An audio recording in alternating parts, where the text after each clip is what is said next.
Hi everyone, कैसे हो आप सभी लोग। आई होप आप लोग अच्छे होंगे। मैं हूं राहुल जायसवाल एंड स्वागत करता हूं आप सभी का एक बार फिर हमारे यूट्यूब चैनल JR ट्यूटोरियल्स में। फ्रेंड्स, आज अगेन आपके सामने one of the most important political science का लेक्चर वीडियो मैं लेकर आ चुका हूं आपके लिए।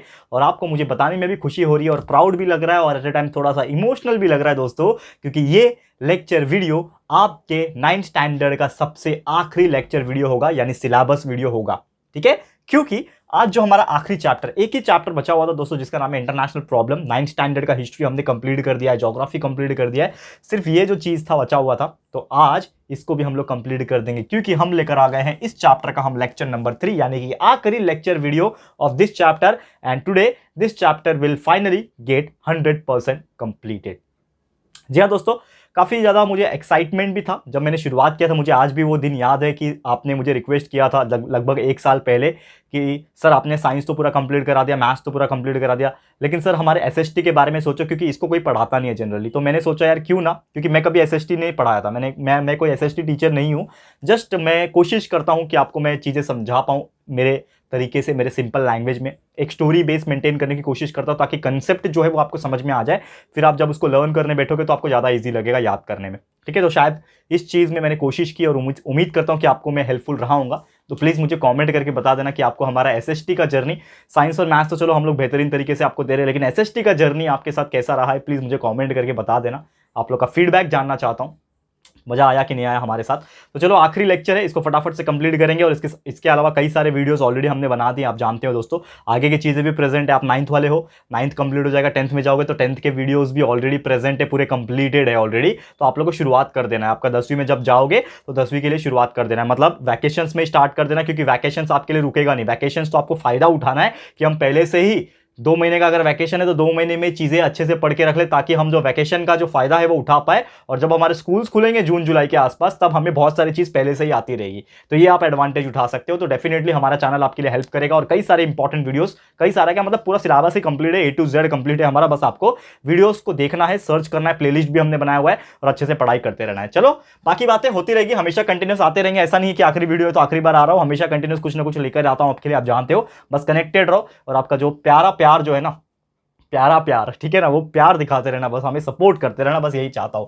ठीक है, तो देखो ये चैप्टर में हमने कई सारी इंपॉर्टेंट चीज पढ़ी थी। इंटरनेशनल प्रॉब्लम्स क्या होता है ये आप जानते हो कि कहीं ना कहीं पूरा जो वर्ल्ड है आपस में कनेक्टेड है, और हम हर देशवासी एक दूसरे के ऊपर डिपेंडेंट होते हैं किसी न किसी चीज़ के लिए। जैसे आज के डेट में इंडिया भी जो है बहुत सारी चीज़ों के लिए फ्रांस के ऊपर डिपेंडेंट है, यूएस के ऊपर डिपेंडेंट है, रशिया के ऊपर डिपेंडेंट है ऑयल्स वगैरह के लिए, फिर ईरान, इराक, इस प्रकार के कई सारे कंट्रीज के ऊपर डिपेंडेंट है। यानी हर कंट्री आपस में एक दूसरे से डिपेंडेंट होते हैं। लेकिन इंटरनेशनली देखा जाए, ग्लोबली देखा जाए, तो there are so many problems जो अकर होते हैं। एक ह्यूमन राइट्स का प्रॉब्लम जो प्रीवियस लेक्चर्स में हमने डिस्कस किया था, कैसे इंसानियत जो होता है ये की जाती है, वर्ल्ड वॉर जैसा सिचुएशन आ जाता है कभी कभी, ये नहीं होना चाहिए। अभी देखो ऑन गोइंग सिचुएशन, अभी जो वीडियो बना रहा हूँ लगभग 15 से 20 दिनों से कंटिन्यूअसली रशिया एंड यूक्रेन के बीच में लड़ाई चल रहा है, युद्ध हो रहा है, और ये एक संकेत है वर्ल्ड वॉर का। ठीक है, हो भी सकता है अगर सिचुएशन बद से बदतर होती गई तो हो सकता है वर्ल्ड वॉर 3 जैसा नौबत आ जाए।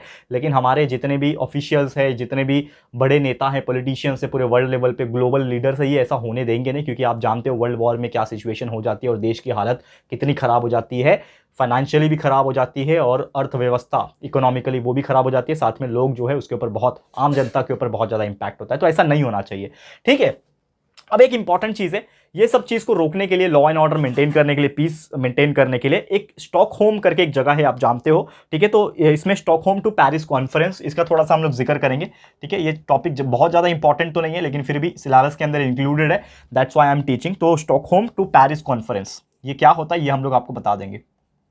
ठीक है, तो ये जो कॉन्फ्रेंस था, इसमें मेन एम यही था, मुद्दा यही था ये कॉन्फ्रेंस के होने का, कि बेसिकली कि कुछ इंपॉर्टेंट इफेक्ट, इमीडिएट इफेक्ट लेना, कुछ एक्शन लेना, ये बहुत ज़्यादा जरूरी हो जाता है। क्योंकि अगर कभी भी पूरे वर्ल्ड में कुछ खतरा मंडराएगा, कुछ ऐसे प्रॉब्लम्स नजर आएंगे, तो आप सभी देश लोग, देश के जो मेन पॉलिटिकल लीडर्स है, जो भी मतलब बोलते हैं ना एक पोजीशन पे बैठे हुए हेड है, वो आपस में कम्युनिकेट कर पाए और कुछ इमीडिएट इफेक्ट निकाल पाए, कुछ लॉन्ग टर्म सॉल्यूशंस निकाला जाए, कुछ प्रॉब्लम्स को डिस्कस किया जाए। तो यही चीज़ को यही प्रॉब्लम्स को सॉल्व करने के लिए, सॉल्यूशंस फाइंड आउट करने के लिए ये एक कमेटी बनाई गई थी। तो यूनाइटेड नेशंस के द्वारा यहाँ पे एक कॉन्फ्रेंस ह्यूमन इन्वायरमेंट के ऊपर हुआ था, क्योंकि हमारा इन्वायरमेंट काफी ज्यादा चेंज हो रहा है और उसको कंट्रोल करने की काफी ज्यादा जरूरत है। और प्रीवियस लेक्चर्स में हमने डिस्कस किया था पोल्यूशन के regarding, there are so many types of pollution which are depleting the ozone layer also. Ozone layer में होल हो जाएगा तो हमारा रेडिएशन सन से डायरेक्टली पृथ्वी पर आएगा, जिससे बहुत नुकसान हो सकता है, इंसानों को कैंसर हो सकता है, पेड़ पौधे नष्ट हो सकते हैं, बहुत बेकार हालत हो जाएगा।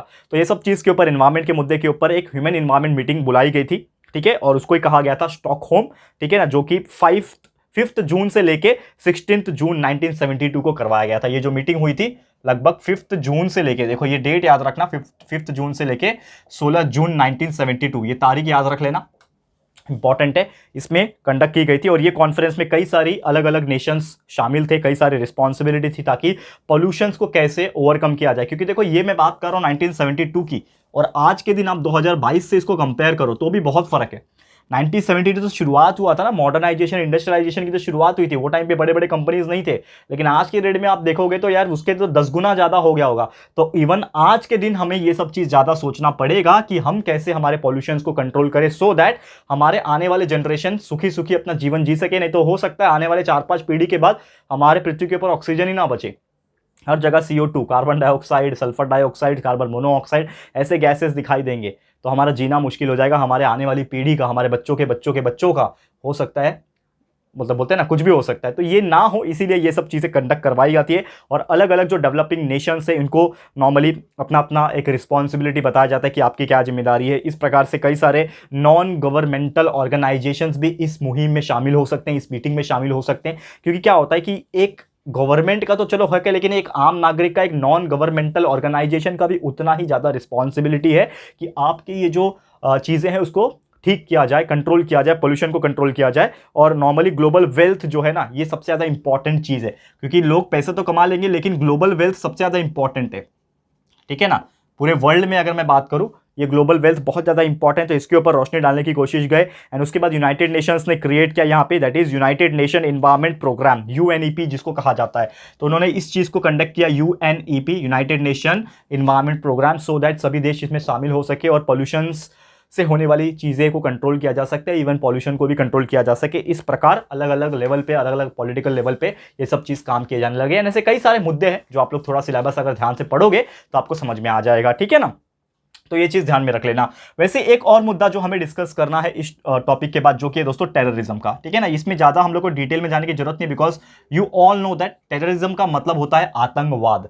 आतंकवाद आपको पता ही है, अलग अलग देश के लोग हो सकते हैं, इवन हमारे देश के लोग हो सकते हैं, या फिर कोई पड़ोसी देश के भी हो सकते हैं, ठीक है ना। आप जानते हो मैं किसकी बात कर रहा हूं। तो कुछ ऐसे लोग होते हैं, कुछ ऐसे व्यक्ति होते हैं जिनका ब्रेन वॉश किया जाता है। ब्रेन वॉश करना मतलब उनको कुछ भी बता देना जो उनको सच लगे। जैसे अगर कोई बच्चा होता है 10 साल का, आप 10 साल के बच्चों को बोलोगे कि ये ए लिखना गलत है, अगर आपने ए लिख दिया तो बहुत गलत हो जाएगा, तो वो जिंदगी भर ए नहीं लिखेगा, क्योंकि उसको उस प्रकार सिखाया जा रहा है। तो कुछ ऐसे व्यक्ति होते हैं और उनके ऊपर कुछ बड़े व्यक्ति होते हैं जो जानबूझ के लोगों का ब्रेन वॉश करते हैं, ताकि अलग अलग चीज़ों के आधार पर, जैसे कि धर्म के आधार पर, ठीक है ना, कास्ट के आधार पर, और ठीक है ना, रेस के आधार पर, कंट्री के आधार पर, ठीक है ना, इवन जो हम मानते हैं, भगवान जो मानते हैं, ठीक है ना, आइडल्स मानते हैं, उनके आधार पर। तो ऐसे कई सारे लोग हैं जो लोगों को भड़काते हैं, उनका ब्रेन वॉश करते हैं और उनके खिलाफ कुछ एक्शन लेने के लिए मजबूर करते हैं, और वही चीज़ को रूप जो नाम दिया जाए तो उसको ही बोला जाता है टेररिज्म।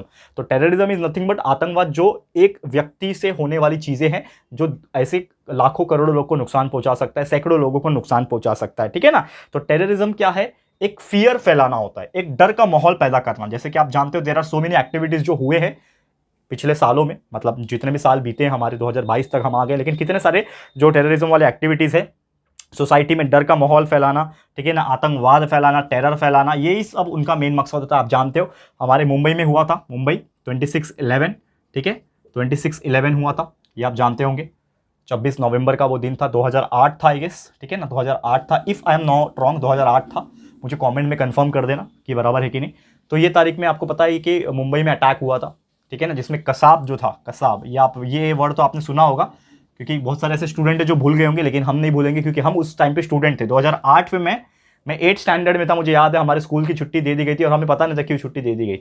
लेकिन हमें बाद में जब न्यूज़ चालू करके पता चला कि यार देयर वाज सम टेररिस्ट जो थे, उन्होंने मुंबई में कब्जा कर लिया है, कुछ लोगों को मार रहे हैं, कुछ ताज होटल को कब्जा कर लिया है। तो ये बहुत सेंसिटिव मैटर हो गया था उस टाइम पे, ठीक है ना।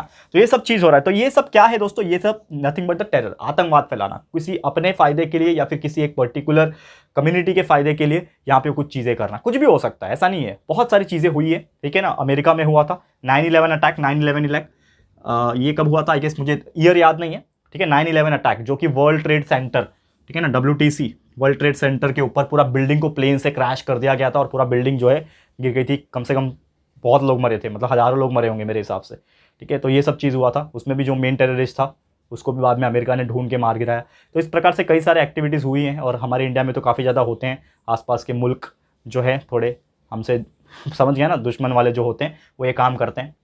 तो टेररिज्म हर जगह फैलाया जाता है और इस चीज़ से बहुत ज़्यादा डिस्टर्बेंस एक आम जनता को हो जाता है, खासकर ऐसे लोग जो नॉर्मली पीसफुली अपना ज़िंदगी जीना चाहते हैं। तो ये सब चीज़ ना हो तो उसको कैसे कंट्रोल किया जाए, क्योंकि टेररिज्म जो है वो किसी एक पर्टिकुलर कंट्री का मुद्दा नहीं है, ये पूरे वर्ल्ड का मुद्दा है। अगर एक कंट्री इसके ऊपर टेंशन में है तो पूरा वर्ल्ड इसके ऊपर टेंशन में होना चाहिए और पूरा वर्ल्ड एकजुट होकर टेररिज्म के खिलाफ होना चाहिए, आतंकवाद के खिलाफ होना चाहिए। और ये सब काम अगर लोग मिलकर करते हैं तो डेफिनेटली हमारे पूरे वर्ल्ड से आतंकवाद का नाम खत्म हो जाएगा, टेररिज्म खत्म हो जाएगा। और टेररिज्म नहीं रहेगा तो लोग बिंदास जिएंगे, बॉर्डर्स पे जो सैनिक है, ठीक है ना, वो हमारे देश की अच्छे से रक्षा कर पाएंगे। तो ये सभी चीज़ें जो है वो धीरे धीरे होती है, ठीक है। तो अलग अलग तरीके से लोग टेररिज्म फैलाते हैं, ठीक है ना। As you all know there are so many things, ये आपको जानना है। फिर एक और इसमें आ जाता है जो कि टेररिज्म का एक हिस्सा तो नहीं मानते लेकिन कंसीडर किया गया, that is refugees, problem of refugees, ठीक है। ये थोड़े अलग लोग होते हैं। रेफ्यूजीज मतलब क्या होता है कि कभी कभी कोई कंट्रीज के बीच में वॉर जैसा सिचुएशन आता है तो कोई पीपल, ग्रुप ऑफ पीपल अगर एक कंट्री को छोड़ के दूसरे कंट्री में आ जाते हैं, ठीक है, दूसरे कंट्री में आ जाते हैं, वो भी इलीगल तरीके से, वीज़ा वगैरह लेके नहीं आते।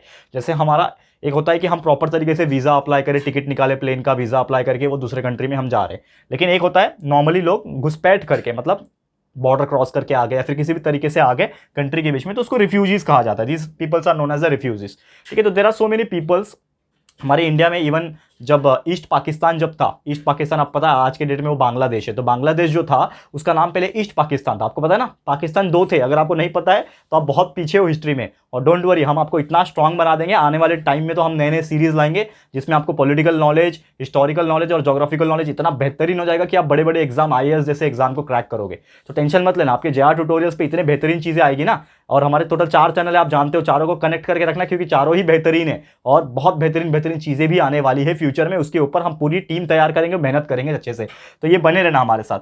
तो ईस्ट पाकिस्तान जो था उस टाइम पे क्या हो गया, जब लड़ाई जब चल रही थी 71 के दौरान, उस टाइम पे तो क्या होने लगा कि बेसिकली कुछ लोग वहां पे क्या आ गए, इंडिया में घुस गए, सो दैट वो लोग प्रोटेक्टेड रहे, सेफ रहे, और इस प्रकार से चीज़ें हो रही थी, ठीक है ना। तो ये सब क्या हो जाते हैं, रिफ्यूजीज हो जाते हैं, ठीक है। फिर सेकेंड वर्ल्ड वॉर के दौरान में क्या होने लगा कि जो जीव्स थे, ठीक है ना, जीव्स, ठीक है ना, जो जेविश लोग होते हैं ना, एक कम्युनिटी होता है लोगों का, जीव लोग, ठीक है। तो वो जर्मनी से वहाँ पे बहुत टॉर्चर उनको हो रहा था, तो वो भी वहाँ पे छिप के आ गए थे, रेफ्यूजी बन गए थे वो लोग, ठीक है ना, ठीक है। तो इस प्रकार से चीज़ें हो रही थी। इराक और सीरिया में भी इस प्रकार से कई सारी चीज़ें हुई है और ऐसे कई सारे घटनाएं हुई है जो आप जब पढ़ोगे थोड़ा सा डिटेल में तो आपको अच्छे से समझ में आ जाएगा।